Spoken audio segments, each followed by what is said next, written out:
বাক স্বেচ্ছাচারিতা আরেক জিনিস। আপনি যদি আপনার শ্বশুরকে বলেন দুলাভাই কেমন আছেন, কেমন লাগবে এটা? আপনি বলবেন this is my freedom of speech, এটা আমার বাক স্বাধীনতা। শ্বশুরকে আর মেয়ে রাখবে আপনার মতো পাগলের কাছে? আবার বলে ফ্রিডম অফ এক্সপ্রেশন, মন যা চায় তা করা, মনের স্বাধীনতা। নাউজুবিল্লাহ বলে, মনের স্বাধীনতা, যা মন চায় তা করবেন। আপনি কারো বউ নিয়ে পালায়ে গেছেন, পুলিশ ধরলে বলবেন মন চাইছে করছি। এটা কি আইনি কাজ না বেআইনি কাজ? এটা মানুষের কাজ না পাগলের কাজ? অতএব বাক স্বাধীনতা আর মত প্রকাশের স্বাধীনতার নামে ইসলাম বিরোধিতাকে বরদাস্ত করা হবে না বাংলাদেশে।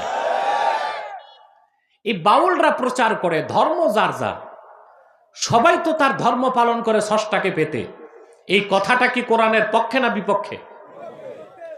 আল্লাহ রাব্বুল আলামিন স্পষ্ট করে দিয়েছেন, কুল ইন কুনতুম তুহিব্বুনাল্লাহা ফাত্তাবিউনি ইউহিব্বুকুমুল্লাহ ওয়া ইয়াগফির লাকুম যুনুবাকুম ওয়াল্লাহু গফুরুর রহিম। হাবিব আমার মুহাম্মদ সাল্লাল্লাহু আলাইহি ওয়াসাল্লাম, আপনি ঘোষণা করে দিন, তোমরা যদি আল্লাহকে ভালোবেসে থাকো, ফাত্তাবিউনি, আমার অনুসরণ করো, কারণ আমার অনুসরণ করা ছাড়া আল্লাহকে ভালোবাসার কোনো সুযোগ নাই। যদি আমার অনুসরণ করো, ইউহিব্বুকুমুল্লাহ, আল্লাহ তোমাদের ভালোবাসবেন, ওয়া ইয়াগফির লাকুম যুনুবাকুম, তোমাদের জিন্দেগীর সমস্ত গুনাহ রাশিকে আল্লাহ মাফ করে দিবেন। কথাগুলো বুঝতেছি? কথা বলেন। আমি কি মাহফিলে না কবরস্থানে? বুঝবো কেমন করে? আমার সাথে কমিউনিকেশন থাকতে হবে, পারবেন না? তা আমরা কোরআন শরীফ থেকে দেখলাম, আল্লাহকে পেতে হলে, আল্লাহর নৈকট্য পেতে হলে, পরকালের মুক্তির জন্য আল্লাহর হাবিব মুহাম্মদ সাল্লাল্লাহু আলাইহি ওয়াসাল্লামের অনুসরণ, ওনার আনিত দ্বীন, ওনার প্রদর্শিত শরীয়ত, ওনার দেখানো সুন্নাহের বাইরে আল্লাহকে পাওয়ার, মুক্তির, নাজাতের, সফলতার দ্বিতীয় কোনো বিকল্প ব্যবস্থা, এটা হৃদয়ের পাতায় কঠিনভাবে লিখে ফেলুন। যদি লিখতে না পারেন, আপনি উম্মতে মুহাম্মদী পরিচয় দিবেন, প্রকৃত অর্থে আপনি মুমিন হতে পারবেন না। এখন আসুন, আল্লাহ তার ভালোবাসার কথা বলেছেন। আমরা আল্লাহকে ভালোবাসি? কথা বলেন। নামাজ, রোজা, হজ, যাকাত, এখানে বসে আছি আমরা হাজার হাজার মানুষ না খেয়ে। কেন? আল্লাহর ভালোবাসার জন্য না? কথা বলেন। অন্য তো উদ্দেশ্য নাই। মনে রাখবেন মুসলমান, ঈমান আনার পরে আল্লাহ তার রাসূল মুহাম্মদ সাল্লাল্লাহু আলাইহি ওয়াসাল্লামের ভালোবাসা জীবনের চেয়ে যতক্ষণ বেশি না হবে, ততক্ষণ পর্যন্ত বান্দাকে আল্লাহ মুমিন বলে স্বীকৃতি দিবেন না। বিত্ত, বৈভব, সহায় সম্পদ, পিতা মাতা, আত্মীয় স্বজন, নিজের জীবন, সব কিছুর চেয়ে আল্লাহ তার রাসূলের ভালোবাসা বেশি হতে হবে। যদি এটা না হয়, আপনি হাকিকতে প্রকৃত অর্থে মুমিন হতে পারবেন না। আমি একটা তথ্য দিচ্ছি আপনাদের, কথাগুলো কোরআন শরীফ থেকে, হাদিস শরীফ থেকে প্রমাণ করছি। তাফসীর কুরতুবীতে এসেছে, লাম্মা আমারা রাসূলুল্লাহ সাল্লাল্লাহু আলাইহি ওয়াসাল্লাম বিল হিজরা মিন মক্কাতাল মুকাররামাতি ইলাল মাদিনাতিল মুনাওয়ারাহ জাআলা আর-রাজুলু ইয়াকুলু লিআবিহি ওয়াল আবু লিইবনিহি ওয়াল আখু লিআখিহি ওয়ার রাজুলু লিজাওজাতিহি ইন্না ক্বাদ উমিরনা বিল হিজরা। রাসূলুল্লাহ সাল্লাল্লাহু আলাইহি ওয়াসাল্লাম যখন মক্কায় 13 বছর দিনের দাওয়াত দেবার পর সাহাবায়ে কেরামকে মক্কা থেকে মদিনা মুনাওয়ারায় হিজরতের আদেশ করলেন। সুবহানাল্লাহ। সাহাবায়ে কেরামের কাছে আসলো বিরাট পরীক্ষা। হিজরত করার মানে বাবা ছেলেকে ছাড়তে হবে, ছেলে বাবাকে ছাড়তে হবে, মক্কায় বাড়িঘর ছাড়তে হবে, সহায় সম্পদ ছাড়তে হবে। হিজরতের আগে মক্কায় একই ঘরে দেখা গেছে বাবা মুসলমান, ছেলে কাফের, ভাই মুমিন, ভাই কাফের, স্বামী মুসলমান, স্ত্রী কাফের, একসাথেই বসবাস করত। কিন্তু যখন হিজরতের হুকুম হলো, এই সুযোগ আর রইল না। এই যে রক্তের সম্পর্ক ছিন্ন করা, সহায় সম্পদ সব বাদ দিয়া হিজরত করা, এটা তো তাদের পক্ষে সম্ভব হয়েছিল যারা জীবনের চেয়ে বেশি আল্লাহ তার রসুলকে ভালোবাসতেন। আল্লাহ দিলেন পরীক্ষা। হাদিস সাক্ষ্য দেয়, রাসূলুল্লাহ জলিলুল কদর সাহাবীগণ হিজরত করে মদিনা মুনাওয়ারায় চলে গেলেন। কিন্তু কিছু সংখ্যক সাহাবী চিন্তা করতে লাগলেন, এতদিনের সম্পর্ক কেমন করে ছিন্ন করবেন। কথা বুঝতেছেন? কারণ হিজরত করলে তো আর বাবার সাথে সম্পর্ক রাখা, ভাইয়ের সাথে, ছেলের সাথে যাবে না। চিন্তায় পড়ে গেছেন। আল্লাহর পক্ষ থেকে কঠোর বার্তা চলে আসলো।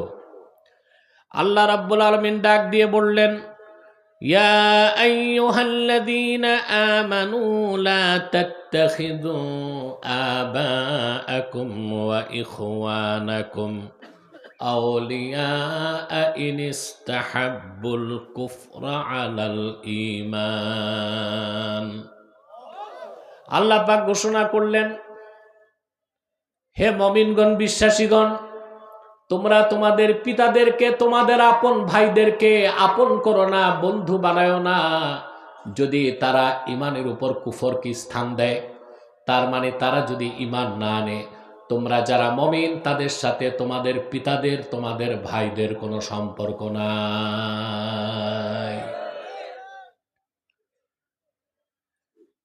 এই কথাটা কি আমরা মনে রাখি? রাখি না তো। পূজার সময় দেখলাম কত মৌলবী, বক্তা, পীর পূজা মণ্ডপে দৌড়েছে। দেখেন নাই আপনারা? কেউ কেউ যে কীর্তন পড়ছে, লাড্ডু খাইছে, কেউ কেউ শুকরিয়া আদায় করছে, আসতে পারছি, ভাগ্যবান। আমরা কি 2 পয়সার ভোটের জন্য ইমান বিক্রি করে দিব? হিন্দু, বৌদ্ধ, খ্রিস্টান, অমুসলিমদের সাথে মানবিক সম্পর্ক রাখা যাবে, কিন্তু বন্ধুসুলভ সম্প্রীতির সম্পর্ক রাখা যাবে না। মানবিক সম্পর্ক মানে হিন্দু, বৌদ্ধ, খ্রিস্টান খেতে পায় না, আপনি খাদ্য দিবেন। হিন্দুর বাড়ি আগুন লাগছে, পানি দিয়া নিবাই দিবেন। হিন্দুর বাপ অসুস্থ, আপনি তারে চিকিৎসা সেবা দিবেন, কোনো সমস্যা নাই। কিন্তু অমুসলিমদের ধর্মীয় কোনো অনুষ্ঠানে ন্যূনতম মৌন সম্মতি জানালে ঈমান থাকবে না। ঈমান থাকবে? শুধু মূর্তির সামনে মাথা নত করলেই শিরক হয় না, মূর্তির সামনে তাজিমের সাথে, বিনয়ের সাথে দাঁড়ালেও ঈমান নষ্ট হয়ে যায়। প্রিয় বন্ধুগণ, কাফের মুশরিক অমুসলিমদের সাথে আমাদের সম্প্রীতি বা বন্ধুত্বের কোনো সম্পর্ক থাকতে পারে না। নাগরিক সম্পর্ক থাকতে পারে, বাণিজ্যিক সম্পর্ক থাকতে পারে, সামরিক চুক্তি থাকতে পারে, বন্ধু বা সম্প্রীতির চুক্তি থাকতে পারে না। এটা যদি হয় আমাদের পররাষ্ট্রনীতির মূল কনসেপ্ট, তাহলে বাংলাদেশে কোনো ভিন্ন রাষ্ট্র রাজনৈতিক ক্ষেত্রে কোনোদিন প্রভাব বিস্তার করতে পারবে না। যারাই রাজনীতিতে যায়, কোনো না কোনো দেশের দালালি করতে তারা অভ্যস্ত হয়ে যায়। ইউটিউবার, ডিস্টার্ব করো না, দেরিতে আসছো কেন? সরি, আমি আসার 1 ঘন্টা পর আসছি, এটা হইল নাকি? আমি বলছি দাঁড়ানো ভাইরা বসে যান। আপনাদের ঘোড়া রোগ নাই তো? ঘোড়া রোগ বুঝেন? ঘোড়া বসতে পারে না, দাঁড়ায় ঘুমায়। ওই রকম ঘোড়া রোগ আছে কিনা আমি জানি না। যারা দাঁড়িয়ে আছেন বিনয়ের সাথে বসে যান আল্লাহর ওয়াস্তে, যেন পরে যারা আসতেছে তারা যেন বসতে পারে সুন্দর করে। আল্লাহ করিম, কথা শুনতেছেন? আমি এই যে হঠাৎ করে আমার রুটিন চেঞ্জ হয়ে গেছে, গাড়িতে প্লেনে আসছি, আমি একটু অসুস্থ হয়ে গেছি, আস্তে কথা বলছি, আপনারা বোঝার চেষ্টা করবেন। আল্লাহ যখন এই আয়াত নাজিল করলেন, ইমানদাররা তোমাদের বাপ, তোমাদের পিতাগণ, তোমাদের ভাইগণ তোমাদের আপন হতে পারে না যদি তারা ঈমানের উপর কুফরকে স্থান দেয়। এই আয়াতের পর অধিকাংশ সাহাবী হিজরত করে মদিনা মুনাওয়ারায় চলে গেলেন। সুবহানাল্লাহ বলবেন। তারপরও কিছু সাহাবী রয়ে গেলেন।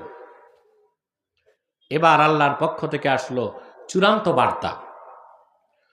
আল্লাহ রাব্বুল আলামিন ঘোষণা করলেন, কুল ইন কানা আবাউকুম ওয়া আবনাউকুম ওয়া ইখওয়ানুকুম ওয়া আজওয়াজুকুম ওয়া আশীরাতুকুম ওয়া আমওয়ালুন ইকতারাফতুমুহা ওয়া তিজারাতুন তাখশাউনা কাসাদাহা ওয়া মাসাকিনু তারদাউনাহা أحب إليكم من الله ورسوله وجهاد في سبيله فتربصوا حتى يأتي الله بأمره والله لا يهدي القوم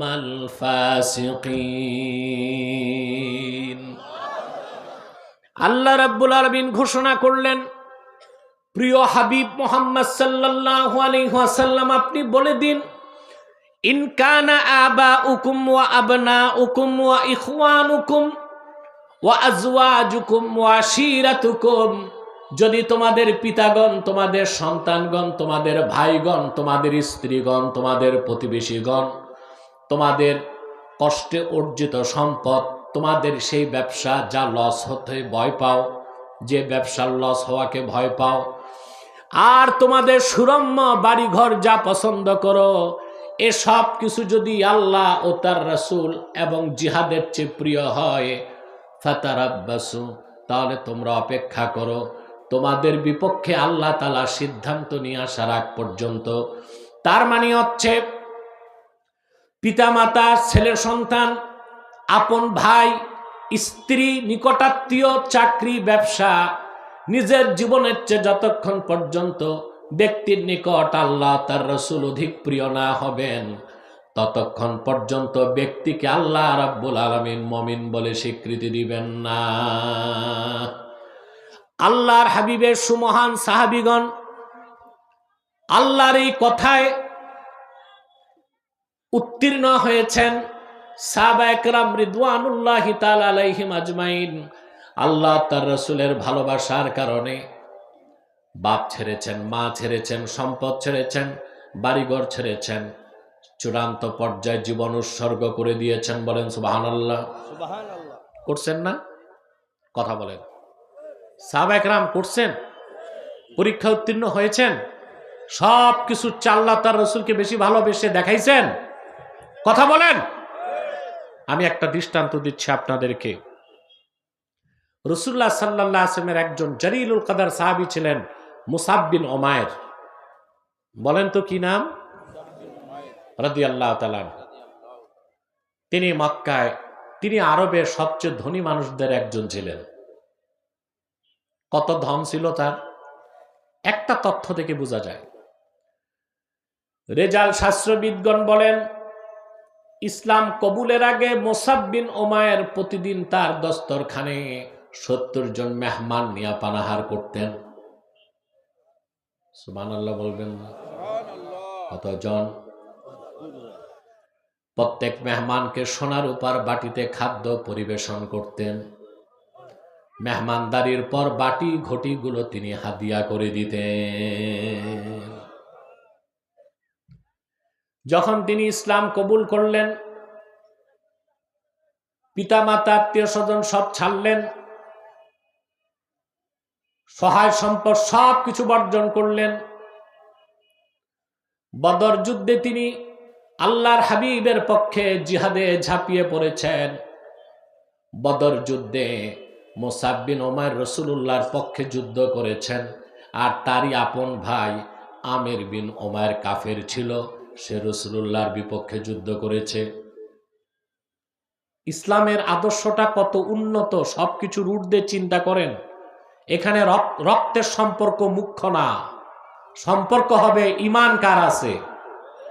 সুবহানাল্লাহ বলবেন না? বদর যুদ্ধে আল্লাহ রসুল্লাহকে মহাবিজয় দিলেন সাল্লাল্লাহু আলাইহি ওয়াসাল্লাম। মুসাব বিন উমাইরের আপন ভাই গ্রেফতার হয়েছে। সাহাবা একরাম হাত পাও বেঁধে দিয়েছেন। চতুর আমির বিন উমাইর সাহাবা একরামকে বললেন, ভাই আমি রসুল্লাহর বিশিষ্ট সাহাবী মুসাব বিন উমাইরের আপন ভাই। এই কথা শুনে সাহাবা একরাম তার হাত পায়ের বাঁধন ঢিলা করে দিয়েছে। সকালবেলা হযরত মুসাবকে তারা বলছেন, আপনার ভাই তো গ্রেফতার হয়েছে, আমরা তার হাত পাও ঢিলা করে দিছি আপনার ভাই পরিচয় পেয়ে। মুসাব বিন উমাইর রাদিয়াল্লাহু তাআলা আনহু বললেন, শোনেন সাহাবায়ে কেরাম, আল্লাহর হাবিব মুহাম্মদ সাল্লাল্লাহু আলাইহি ওয়াসাল্লামের বিরুদ্ধে অস্ত্র ধারণ করতে পারে এমন কোন কুলাঙ্গার আমি মুসাবের ভাই হতে পারে না। সুবহানাল্লাহ। উহুদ যুদ্ধে এই মুসাব বিন উমাইর রাসূলুল্লাহর সামনে দাঁড়ায়ছিলেন। কাফেরদের একটা অস্ত্র যেন আল্লাহ রসুলের দিকে না আসে। উহুদ যুদ্ধে রাসূলুল্লাহ সাল্লাল্লাহু আলাইহি ওয়াসাল্লামের একদম সামনে ছিলেন আবু উবাইদা ইবনুল জাররাহ, আর তার সামনে ছিলেন মুসাব বিন উমাইর। মুসআব বিন উমাইর রাসূলুল্লাহর পক্ষে যুদ্ধ করতে করতে জীবন দিয়ে দিলেন উহুদ ময়দানে। উহুদ যুদ্ধে একজন দুইজন নন, ৭০ জন সাহাবী শাহাদাত বরণ করেছেন। কোন একজন শহীদের গোসল লাগে নাই, কাফন লাগে নাই, রাসূলুল্লাহ জানাজার নামাজ পড়িয়ে দাফন করে দিয়েছেন। ৭০ জন সাহাবীর লাশ সারিবদ্ধ করে রাখা। হাদিস সাক্ষ্য দেয়, আল্লাহর হাবিব মুসআব বিন উমাইরের কাছে যে দাঁড়ালেন, তার তামাম শরীরে রক্ত লেগে আছে।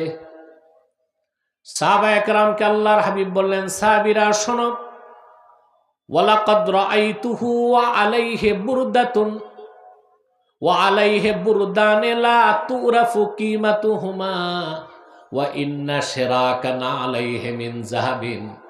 এই হলো আমার সাহাবী মুসাব। ঈমান আনার আগে আমি তাকে দেখেছি, এত ধনী মানুষ ছিল সে। তার শরীরে এমন দুইটা চাদর ছিল যার মূল্য কত কারো জানা ছিল না। আর আমার মুসাব যে জুতা পায়ে দিয়ে হাঁটতো, সেই জুতার ফিতা ছিল খাঁটি সোনার তৈরি। আল্লাহ তার হাবিবের ভালোবাসায় সবকিছু ছাড়লেন, জীবনটাও দিয়ে দিলেন। আরবের ধনী মানুষটাকে যখন কাফন দেওয়া হবে, সাহাবায়ে কেরাম এসে বললেন, ইয়া রাসূলুল্লাহ, ইয়া হাবিবাল্লাহ, মুসাবের শরীরে যে চাদর আছে, এত ছোট একটা চাদর, মাথা ঢাকলে পা খোলা থাকে, পা ঢাকলে মাথা খোলা থাকে। আল্লাহর হাবিব বললেন, আমার মুসাবের মাথাটা চাদর দিয়ে ঢেকে দাও, আর তার পাটা ইদখির ঘাস দিয়ে ঢেকে দাও। সাহাবায়ে কেরাম তাদের জীবন থেকে, জান থেকে, মাল থেকে সব কিছুর চেয়ে বেশি আল্লাহ তার রাসূলের ভালোবাসা রাখতেন। সুবহানাল্লাহ। আমরাও যদি আল্লাহ তার হাবিবকে জীবনের চেয়ে বেশি ভালোবাসতে পারি, যতক্ষণ পারবো না ততক্ষণ খাঁটি মুমিনের কাতারে আমাদের জায়গা হবে না। হবে হবে রাসূলুল্লাহ সাল্লাল্লাহু আলাইহি ওয়াসাল্লামের ভালোবাসা জীবনের চেয়ে বেশি হলেই ওনার অনুসরণ করা সম্ভব। ওনার দিনের জন্য মায়া থাকবে জীবনের চেয়ে বেশি, ঠিক কিনা বলেন? এই কথাগুলো বুঝতেছি আমরা। প্রিয় বন্ধুগণ, আল্লাহ তাআলা সে কথাই বলেছেন, কুল ইন কুনতুম তুহিব্বুনাল্লাহা ফাত্তাবিউনি ইউহিব্বুকুমুল্লাহ। প্রিয় রাসূল, আপনি বলুন, তোমরা যদি আল্লাহকে ভালোবেসে থাকো, আমি মুহাম্মদ সাল্লাল্লাহু আলাইহি ওয়াসাল্লামের অনুসরণ করো। এখন দ্বিতীয় শিক্ষাটা নিচ্ছি যে আল্লাহ তার হাবিব মুহাম্মদ সাল্লাল্লাহু আলাইহি ওয়াসাল্লামকে জীবনের চেয়ে বেশি ভালোবাসতে হবে। এই ভালোবাসা যার থাকবে, সেই আল্লাহর রসুলের অনুসরণ করতে পারবে, নতুবা আল্লাহর রসুলের পূর্ণাঙ্গ অনুসরণ করা সম্ভব হবে না। রসুল্লাহর অনুসরণ বুঝি আমরা? কথা বলে না, বুঝি না তো। সেজন্যই তো রসুল্লাহর অনুসরণ করি না। নামাজ রোজার ক্ষেত্রে অনুসরণ করি, বাকি জীবনের অন্যান্য অংশে করি না। আল্লাহর হাবিবের ইত্তেবা ছাড়া মুসলমান হওয়া যায় না। যাবে? রাসূলুল্লাহর অনুসরণটাই ইসলাম। আল্লাহর হাবিবের অনুসরণের মধ্যে ইসলাম, শরীয়ত, তরিকত, হাকিকত, মারিফত। রাসূলুল্লাহর ইত্তেবা বা অনুসরণের বাইরে কোনো শরীয়ত নাই, তরিকত নাই, হাকিকত নাই, মারিফত নাই, ইসলাম নাই। আছে? রাসূলুল্লাহর অনুসরণটাই ইসলাম। রাসূলুল্লাহ আল্লাহর পক্ষ থেকে যা আদেশ করেছেন সেটা ফরজ হয়ে গেছে, যা নিষেধ করেছেন সেটা হারাম হয়ে গেছে। তিনি যেটা পছন্দ করলেন দিন হয়ে গেছে, তিনি যেটা অপছন্দ করলেন বদ্দিন হয়ে গেছে। সুবহানাল্লাহ। রাসূলুল্লাহর অনুসরণের বাইরে, আনুগত্যের বাইরে ইসলামের কোনো অস্তিত্ব নাই। কথা বুঝতেছেন? দেখেন আপনি, আল্লাহ রসুল যেটা হুকুম করছেন আল্লাহ ফরজ করে দিয়েছেন, রাসূলুল্লাহ যেটা নিষেধ করছেন আল্লাহ হারাম করে দিয়েছেন, রাসূলুল্লাহ যেটা পছন্দ করছেন আল্লাহ দিন বানায় দিয়েছেন, রাসূলুল্লাহ যেটা অপছন্দ করছেন আল্লাহ দিন থেকে বের করে দিয়েছেন। যেমন বুখারী শরীফের হাদিস, হিজরতের পর রাসূলুল্লাহ সাল্লাল্লাহু আলাইহি সাল্লাম 16 কি 17 মাস বাইতুল মুকাদ্দাসের দিকে নামাজ পড়েছেন। কয় মাস? কথা বলেন।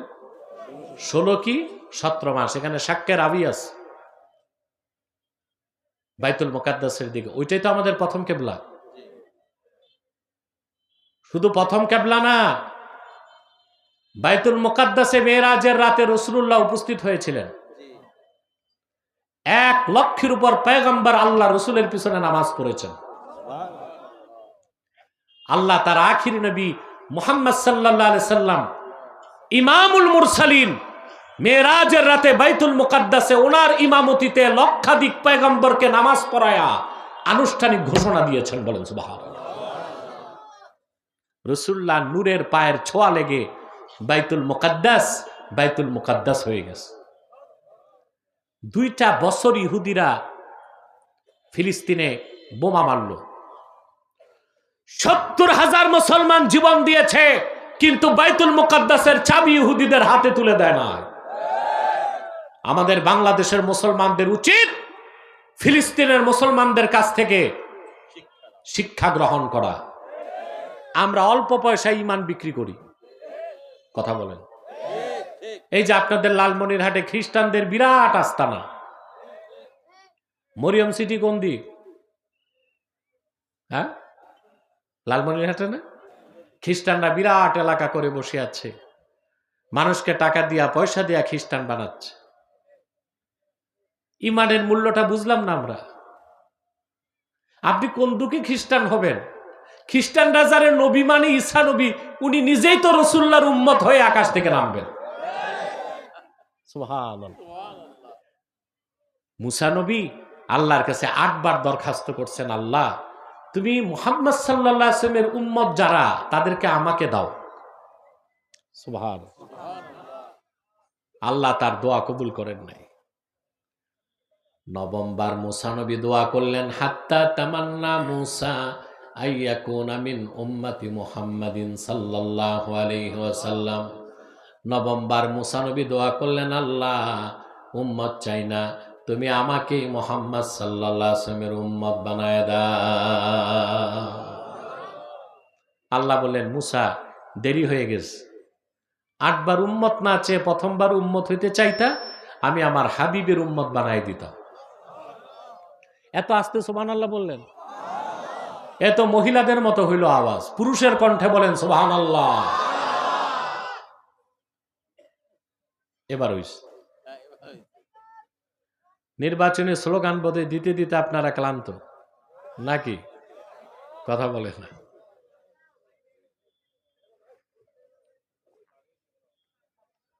প্রিয় বন্ধুগণ,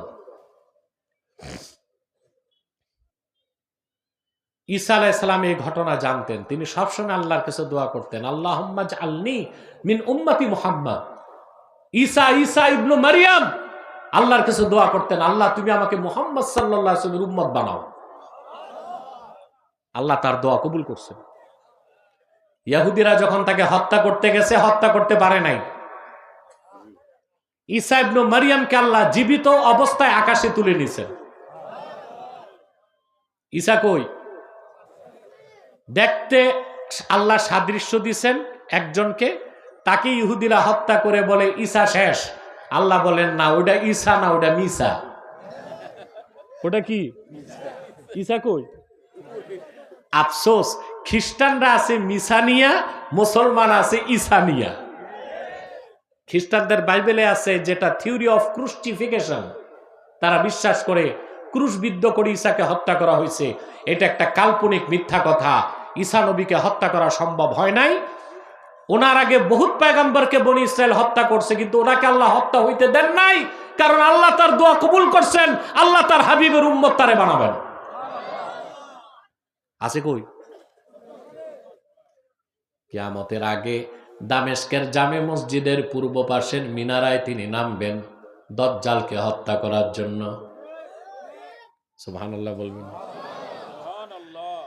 ইমাম জালালউদ্দিন সুয়ুতি রাহমাতুল্লাহি আলাইহি আল হাবিলিল ফাতাওয়াতে লেখেন, দুইজন ফেরেশতার উপর ভর করে হযরত ঈসা আকাশ থেকে নামবেন দামেস্কের জামে মসজিদের পূর্ব পাশের মিনারায়, আর বাকিটা সিঁড়ি দিয়ে নামবেন।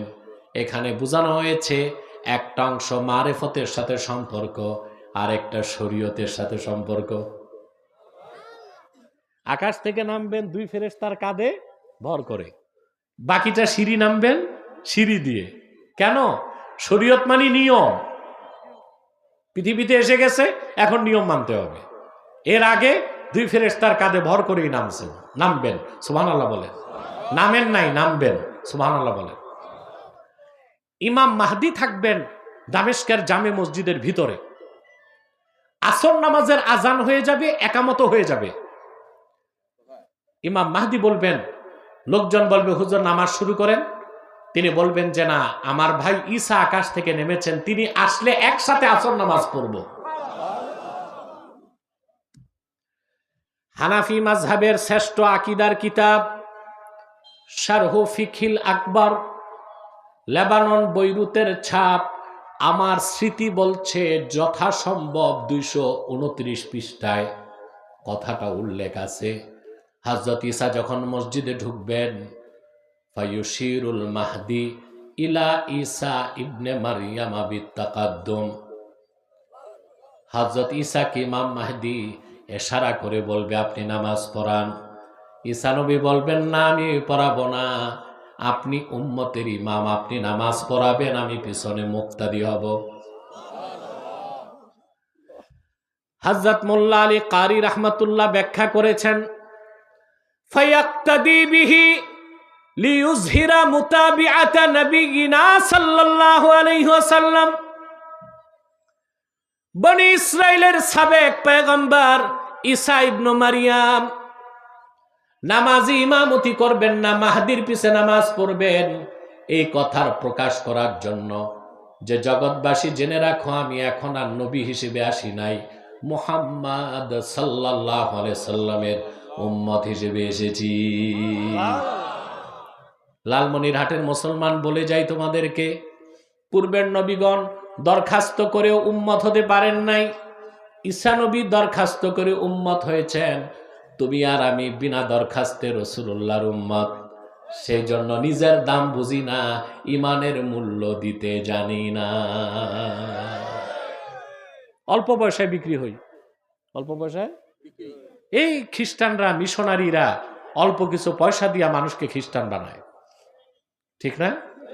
এ লালমনিরহাটে ওরা সবচেয়ে ধোঁকাবাজি করতেছে, নিজেদেরকে মুসলিম পরিচয় দেয়, বলে ঈসাই জামাত। কি বলে? ঈসাই জামাত।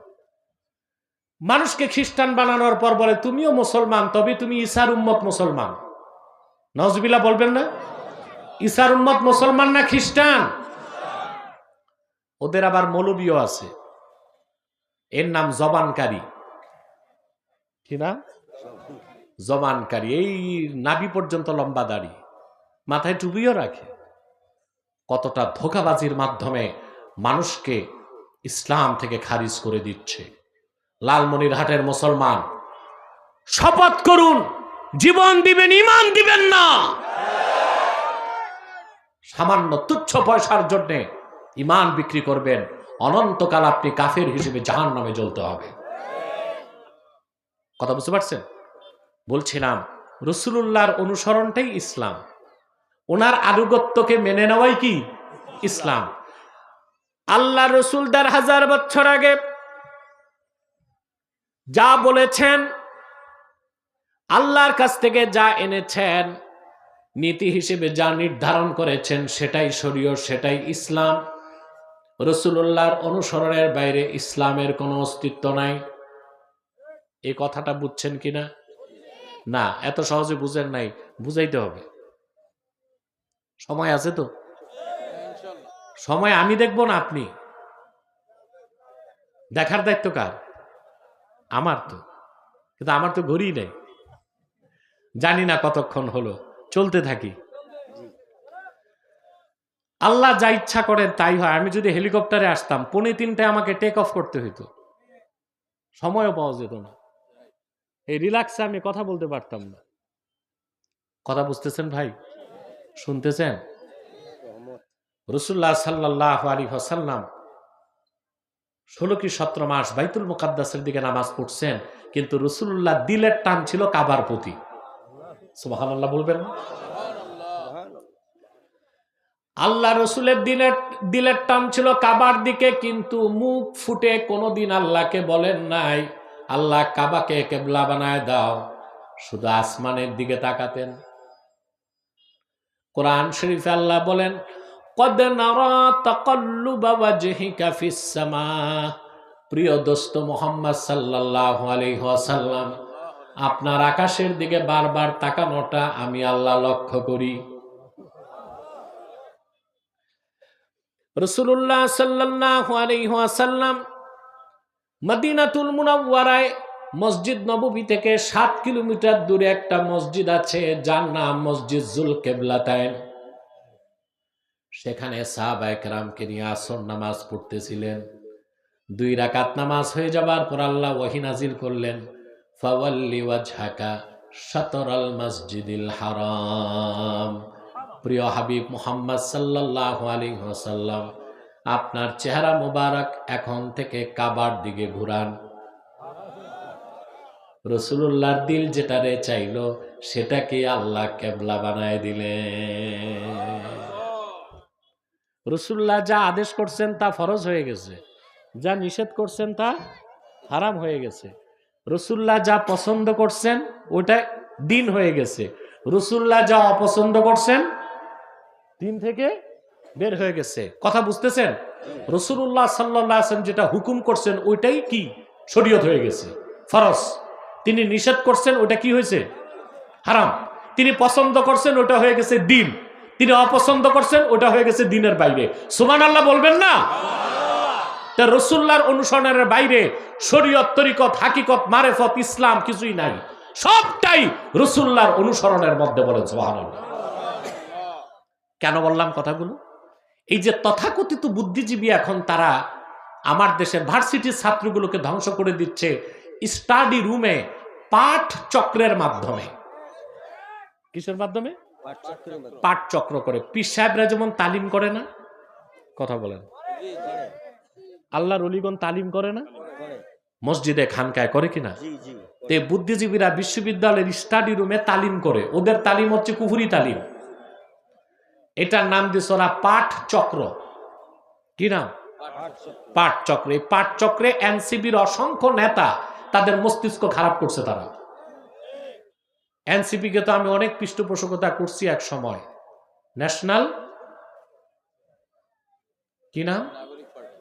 ন্যাশনাল সিটিজেন পার্টি না চিলড্রেন পার্টি জানি না, নাগরিক পার্টি, সিটিজেন পার্টি, যাক যেটাই হোক, এদের শীর্ষ নেতারা আমার কাছে গেছে। মাহফুজ যে উপদেষ্টা সেও আমার কাছে গেছে ক্ষমতা পাওয়ার আগে, এখন সব ভুলে গেছে। এদের মস্তিষ্ক ধোলাই করতেছে বুদ্ধিজীবীরা। এই ছাত্রদেরকে উদ্বুদ্ধ করছে বাংলাদেশে বহুত্ববাদ প্রতিষ্ঠিত করতে চায়। বহুত্ববাদকে কোনো মুসলমান মেনে নিতে পারে না। বহুত্ববাদ মানে ট্রান্সজেন্ডারকে সমর্থন করতে হবে, নাউজুবিল্লাহ বল। বহুত্ববাদ মানে সমকামিতাকে সমর্থন করতে হবে। বহুকামিতা মানে ফ্রি মিক্সিং, লিভ টুগেদার, বিবাহ বহির্ভূত দৈহিক সম্পর্ক করবে, বহুত্ববাদ প্রতিষ্ঠিত হলে সরকারকে তার আইনি ভিত্তি দিতে হবে। মুসলমান এখন বাংলাদেশে ইসলাম ও তার মূল্যবোধের বিরোধী কোনো মতবাদকে প্রতিষ্ঠিত হতে দেওয়া হবে না বাংলাদেশে। মানবেন? মানবেন? কোনদিন আমরা তা মেনে নিব? এই পাঠ চক্রে যে ছাত্রদেরকে শিখায় যে আমরা ইসলাম মানি, তবে সুফিবাদী ইসলাম, নাউজুবিল্লাহ কইবেন, তাহলে বোঝা যায় ইসলামের ভার্সন আছে নাকি? স্টেজে নড়াচড়া নাই, চুপচাপ বসে। ইসলামের ভার্সন আছে? কথা বলে। প্যাটার্ন আছে? মানুষ যেটা বানায় সেটার ভার্সন হয়, মানুষ যেটা বানায় সেটার প্যাটার্ন থাকে ভিন্ন ভিন্ন। ইসলাম তো মানুষের রচিত নয়, তা তো আল্লাহ কর্তৃক প্রেরিত, আল্লাহর হাবিব কর্তৃক আনিত। সেজন্য বলি ইসলাম ভাগ হয় না, ভাগ করা যায় না। মুসলমান ভাগ হতে পারে। আমি বুঝতে পারলাম? ইসলামের কোনো ভার্সন নাই, কোনো প্যাটার্ন নাই। ইসলাম একটাই। রাসূলুল্লাহ আল্লাহর কাছ থেকে যে জীবন বিধান এনেছেন সেটাই ইসলাম। ওইটার কোনো ভার্সন নাই, ওইটার কোনো প্যাটার্ন নাই। বলেন সুবহানাল্লাহ। এই কথা কেন বলে জানেন? বলে আমরা সুফিবাদী ইসলাম বিশ্বাস করি, পলিটিক্যাল ইসলাম বিশ্বাস করি না। বলে কেন ভাই? ইসলামে কি রাজনীতি নাই? ডেমোক্রেসি না, খেলাফত পদ্ধতি আছে কিনা? আমরা বিশ্বাস করি, বিশ্বাস করি, করি, করতেই হবে। এটা ইসলাম পূর্ণাঙ্গ জীবন বিধান হিসেবে ইসলামকে বিশ্বাস করতে হলে ইসলামী রাজনীতিকে বিশ্বাস করতেই হবে। তবে তা হতে হবে খেলাফা। কি হতে হবে? খেলাফা। এখন তারা ইসলামী রাজনীতি বিশ্বাস করে না, বলে আমরা সুফিবাদী ইসলামে বিশ্বাসী, পলিটিক্যাল ইসলাম বিশ্বাস করি না। সংগ্রামের কথা, বিপ্লবের কথা, জিহাদের কথা বললে বলে এটা তো রেডিক্যাল ইসলাম, এটা বিশ্বাস করি না। নাউজুবিল্লাহ বলে। ইসলামের কোনো ভাগ নাই, কোনো ভার্সন নাই। ইসলাম একটাই। ইসলামী রাজনীতি পূর্ণাঙ্গ ইসলাম নয়, পূর্ণাঙ্গ ইসলামের অংশ। জিহাদ ফি সাবিলিল্লাহ পূর্ণাঙ্গ ইসলাম নয়, পূর্ণাঙ্গ ইসলামের অংশ। তরিকত, তাসাউফ, এলমে মারেফাত পূর্ণাঙ্গ ইসলাম নয়, পূর্ণাঙ্গ ইসলামের অংশ। ইসলামের কোনো প্যাটার্ন নাই, কোনো ভার্সন নাই। ইসলাম একটাই। রাসূলুল্লাহ যা এনেছেন আল্লাহর কাছ থেকে সেটাই ইসলাম, ওর বাইরে কোনো ইসলাম নাই। আপনি যদি মুসলিম হতে চান, কোরআনের সংজ্ঞায় মুসলিম হতে হবে। কিসের সংজ্ঞায়? আপনার দাদার নাম নুরুদ্দিন, বাবার নাম সলিমউদ্দিন, আপনার নাম কলিমউদ্দিন, আপনি মুসলিম হয়ে যাবেন? না, এত সহজ না। মুসলিম হবার যে ডেফিনেশন, যে সংজ্ঞা কোরআনে আছে, তা আপনাকে গ্রহণ করে মুসলিম হতে হবে। নতুবা মুসলিম হিসেবে আপনি পরিচয় দিতে পারবেন না। আপনার পরিচয় হবে কাফের, মুশরিক, মুনাফিক, জিন্দিক। ঠিক কিনা? মনোযোগ দেন। রাসূলুল্লাহর অনুসরণটাই ইসলাম। এবার আসেন, এই বুদ্ধিজীবীরা আর বাউল নামের ফাউলরা আর কথিত সুফিবাদীরা আরেকটা জিনিস প্রচার করে যে প্রত্যেকেই তো ধর্ম পালন করে আল্লাহকে পাওয়ার জন্য, তো ইসলাম গ্রহণের পর অন্য ধর্মের ভালো জিনিসগুলো কি কি নেওয়া যায় না? নাউজুবিল্লাহ। এটা একটা প্রশ্ন যে ইসলাম তো মানলাম, তো অন্য ধর্মে যে ভালো জিনিসগুলো আছে ওগুলো নিতে সমস্যা কি? সমস্যা আছে? কথা বলেন। আছে?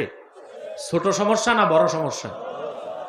আমি একটা দলিল দিব আর একটা যুক্তি দিব। আপনারা বাঙালি যুক্তি পছন্দ করেন বেশি, কিন্তু আমি মনে করি 1 লক্ষ যুক্তি এক পাল্লায় দিল, কোরআন হাদিসের একটা দলিলের সমান ওজন হবে না। হবে? তো একটা দলিল দিচ্ছি, একটা যুক্তি দিচ্ছি। মনোযোগ আছে তো? ঘুমাচ্ছেন না তো? কে কে ঘুমান একটু হাত তুলে দেখান। বাহ, মাশাআল্লাহ।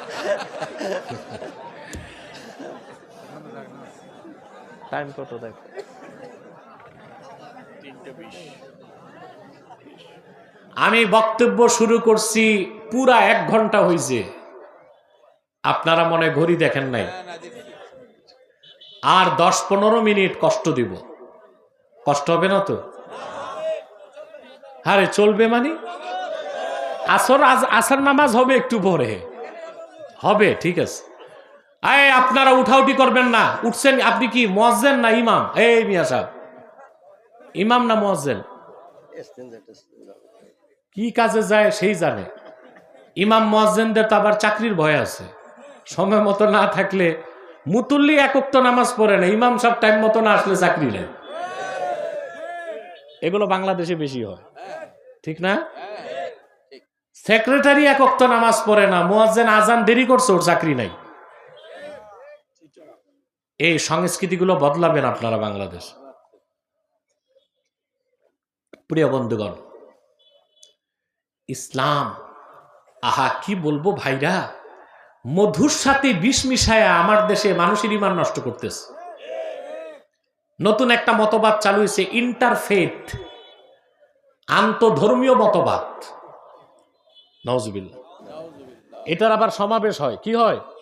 সমাবেশ হয়। একজন মৌলবী, একটা ব্রাহ্মণ, একটা বৌদ্ধ ভিক্ষু, একটা খ্রিস্টান ফাদার বসে, তারপর সম্প্রীতির আলোচনা করে। নাউজুবিল্লাহ বলবেন। কিছু বক্তাও আছে বা দেশে স্লোগান দেয় সুন্দর, no east no west, Islam is the best. Slogan তো সুন্দর, ফাঁক আছে। কি আছে? ফাঁক আছে। No east no west, Islam is the best, সুন্দর কথা। পূব না পশ্চিম না, ইসলাম সেরা, ফাঁক আছে। তার মানে কম সেরাটাও সাথে আছে না। স্লোগান হবে no east no west, Islam is the best, Islam is last, Islam is completed by আল্লাহ সুবহানাহু ওয়া তাআলা। ইসলাম শুরু, ইসলাম শেষ, ইসলাম পরিপূর্ণ। ইসলাম আল্লাহ কর্তৃক প্রেরিত, রাসূলুল্লাহ কর্তৃক আনিত। এর বাইরে অন্য কোন ধর্ম মতবাদ থেকে ভালো কিছু নেওয়ার সুযোগ। দলিল দিচ্ছে একটি, ইমাম আহমদ বিন হাম্বল। মাইকম্যান আছে নাকি? মাইকম্যান কোথায়? তুমি শীষ দেয় কেন? এখন তো ভালোই চলছে এতক্ষণ, এখন গোলমাল কেন? হ্যাঁ, না না, সামনে থেকে আস্তে আস্তে কন্ট্রোল করো। মাইকটা ভালোই পাইছি আল্লাহর রহমতে, আলহামদুলিল্লাহ আলহামদুলিল্লাহ। প্রিয় বন্ধুগণ, ইমাম আহমদ বিন হাম্বল তার মুসনাদে একটি হাদিস নকল করছেন। হযরত ওমর রাদিয়াল্লাহু তাআলা আনহু একদিন রাসূলুল্লাহ সাল্লাল্লাহু আলাইহি ওয়াসাল্লামের কাছে আসলেন। হযরত ওমরের হাতে কিছু পাতা, তাওরাত কিতাবের পাতা। বলেন তো তাওরাত কার উপর নাজিল হয়েছিল? মুসা আলাইহিস সালাম। তাওরাত কিতাবের পাতা। রাসূলুল্লাহ সাল্লাল্লাহু আলাইহি ওয়াসাল্লাম জিজ্ঞেস করলেন, ওমর তোমার হাতে কি? তিনি বললেন, বনু কুরাইজাতে আমার দুঃসম্পর্কের এক ভাই আছে ইহুদি, সে তাওরাত কিতাবের মূল বক্তব্য আমাকে লিখে দিছে। হাদিস সাক্ষ্য দেয়, কথাটি শোনার সঙ্গে সঙ্গে আমার নূর নবীজি মুহাম্মদ সাল্লাল্লাহু আলাইহি ওয়াসাল্লাম এত বেশি রাগান্বিত হলেন, ওনার নূরের চেহারা মোবারকে রাগ ফুটে উঠল। হাদিসের রাবি বলেন, আমি হযরত ওমরকে বললাম, ওমর, আলা তারা বিওয়াজহি রাসূলিল্লাহি সাল্লাল্লাহু আলাইহি ওয়াসাল্লাম, তুমি কি আল্লাহর রাসূলের চেহারা মোবারকের দিকে তাকায় দেখো না, রাসূলুল্লাহ তোমার এই আচরণে, এই কথায় তিনি কষ্ট পেয়েছেন। হযরত ওমর তার ভুল বুঝতে পেরে আল্লাহর হাবিবের সামনে হাঁটু গেড়ে বসে গেলেন আর পড়তে লাগলেন, রাদিতু বিল্লাহি রাব্বা ওয়া বিল ইসলামি দীনা ওয়া বি মুহাম্মাদিন সাল্লাল্লাহু আলাইহি ওয়াসাল্লাম রাসূলা। আল্লাহর হাবিবের রাগ কমে গেল। তারপর আল্লাহর হাবিব বললেন, ওমর শোনেন কথাটা, লাউ আসবাহা ফীকুম মূসা সুম্মা তাবা'তুমুহু ওয়া তারাকতুমুনি লাদালালতুম। সাহাবী ওমর, শুনে রাখো, যদি তোমাদের মাঝে এখন স্বয়ং মূসা নবীও জিন্দা থাকতো, তোমরা যদি আমার অনুসরণ না করে তার অনুসরণ করতা, তোমরা সব পথভ্রষ্ট হয়ে যেতে। অন্য হাদিসে এসেছে, রাসূলুল্লাহ বলেছেন, যদি মূসা নবী এখনো বেঁচে থাকতো, আমি মুহাম্মদ সাল্লাল্লাহু আলাইহি সাল্লামের অনুসরণ ছাড়া তার মুক্তির কোনো ব্যবস্থা হতো না। তাহলে মুসলিম সেই যে শুধু মানবি ইসলাম। আল্লাহর হাবিব মুহাম্মদ সাল্লাল্লাহু আলাইহি সাল্লাম ১৫০০ বছর আগে আল্লাহর কাছ থেকে যে দ্বীন এনেছেন, যে শরীয়ত এনেছেন, যে সুন্নাহ দেখিয়েছেন, এর বাইরে কোনো ইসলাম নাই, মুক্তির কোনো ব্যবস্থা নাই। অন্য কোনো ধর্ম, কোনো ইজম, কোনো মতবাদ থেকে খারাপ তো দূরে থাক, ভালো কিছু নেওয়ারও সুযোগ নাই। এবার একটা যুক্তি দেই, কথা বলেন।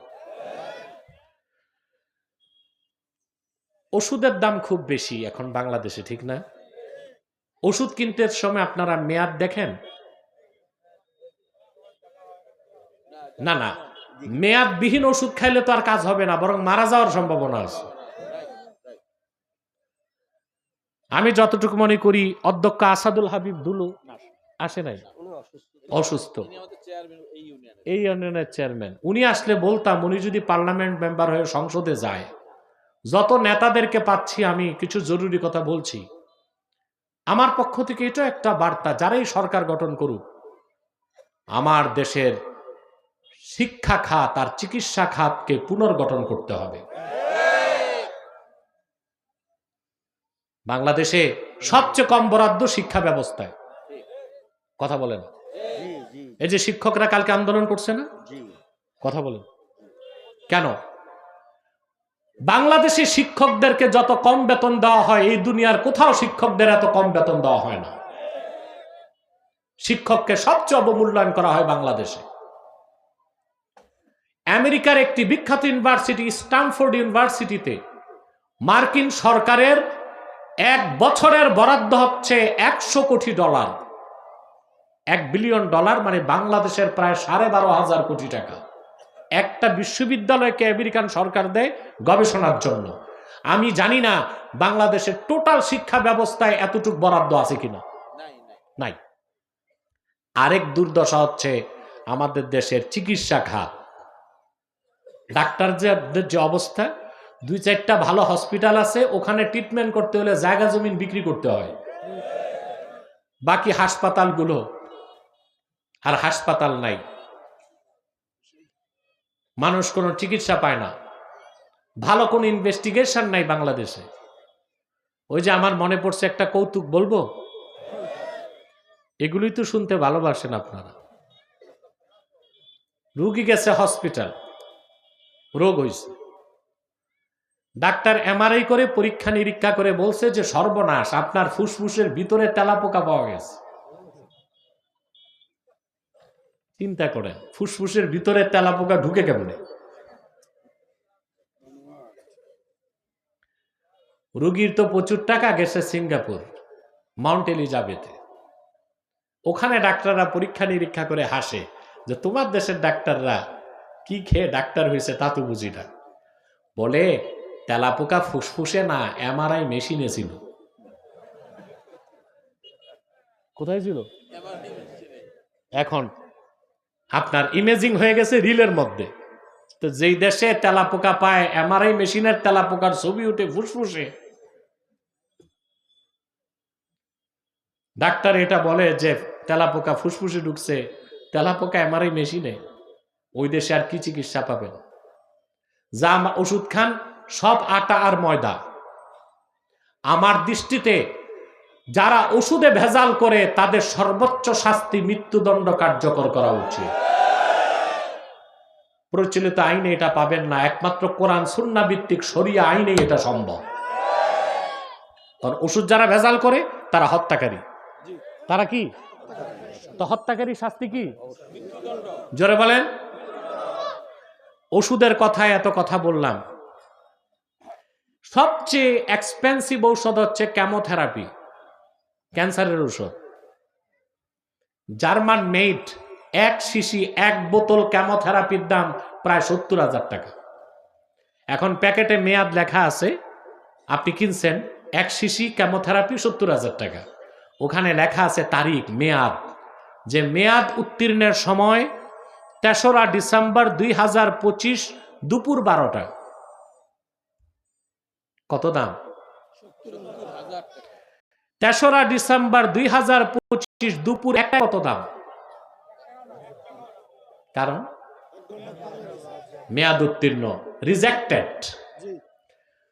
মুসা নবী আল্লাহর কাছ থেকে যে দিন এনেছিলেন সেটা রিজেক্ট হয়ে গেছে। ঈসা নবী আল্লাহর কাছ থেকে যে শরীয়ত এনেছিলেন সেটাও রিজেক্ট হয়ে গেছে। পূর্বের সমস্ত দিনকে আল্লাহ রিজেক্ট করে দিয়েছেন, ওগুলোর মেয়াদ উত্তীর্ণ হয়ে গেছে। শুধুমাত্র মুহাম্মদ সাল্লাল্লাহু আলাইহি ওয়াসাল্লাম আল্লাহর পক্ষ থেকে যে পূর্ণাঙ্গ দিন ইসলাম এনেছেন সেটার মেয়াদ থাকবে কিয়ামতের আগ পর্যন্ত। বলেন সুবহানাল্লাহ। এই জন্য ইসলামের বাইরে অন্য কোন ধর্ম থেকে ভালো কিছু নেবারও সুযোগ নাই। আমি বুঝাতে পারলাম? সেজন্য আল্লাহ বলেছেন, কুল ইন কুনতুম তুহিব্বুনাল্লাহা ফাত্তাবিউনি ইউহিব্বুকুমুল্লাহ। মুহাম্মদ সাল্লাল্লাহু আলাইহি ওয়াসাল্লাম আপনি বলুন, তোমরা যদি আল্লাহকে ভালোবেসে থাকো আমার অনুসরণ করো, আল্লাহ তোমাদের ভালোবাসবেন, গুনাহ মাফ করে দিবেন। আমরা তৃতীয় যে মৌলিক শিক্ষা নিচ্ছি, মনে থাকবে তো?